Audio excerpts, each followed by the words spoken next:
Nahuli na ang puganteng mambabatas na si Zaldico sa Prague, Czech Republic. Inanunsyo ito ni Pangulong Bongbong Marcos mismo sa kanyang social media account itong gabi ng April 16. Ayon kay Marcos, nakikipag-ugnayan ang Pilipinas sa gobyerno ng Czech Republic para masunod ang mga legal na proseso sa paglipat ni Ko sa Pilipinas. Kaligitnaan ng 2025, noong nagsimulang magtago si Ko bago pa man formal na magsimula ang investigasyon sa mga anomalya sa flood control projects. November 2025 na mag-issue ang Sandigang Bayan ng warrant of arrest laban sa kanya, kaugnay ng mga proyekto sa Oriental Mindoro.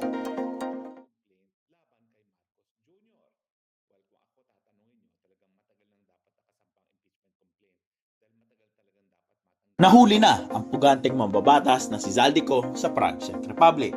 Inanunsyo ito ni Pangulong Bongbong Marcos mismo sa kanyang social media account itong gabi ng April 16. Ayon kay Marcos, nakikipag-ugnayan ang Pilipinas sa gobyerno ng Czech Republic para masunod ang mga legal na proseso sa paglipat ni Ko sa Pilipinas.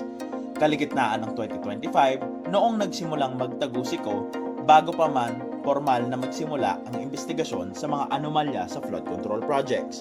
November 2025 na mag-issue ang Sandigang Bayan ng warrant of arrest laban sa kanya, kaugnay ng mga proyekto sa Oriental Mindoro.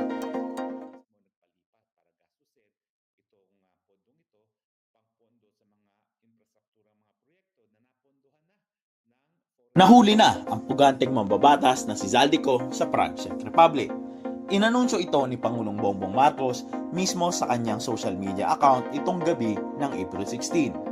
Ayon kay Marcos, nakikipag-ugnayan ang Pilipinas sa gobyerno ng Czech Republic para masunod ang mga legal na proseso sa paglipat ni Ko sa Pilipinas. Kaligitnaan ng 2025, noong nagsimulang magtago si Ko bago pa man formal na magsimula ang investigasyon sa mga anomalya sa flood control projects. November 2025 na mag-issue ang Sandigang Bayan ng warrant of arrest laban sa kanya, kaugnay ng mga proyekto sa Oriental Mindoro.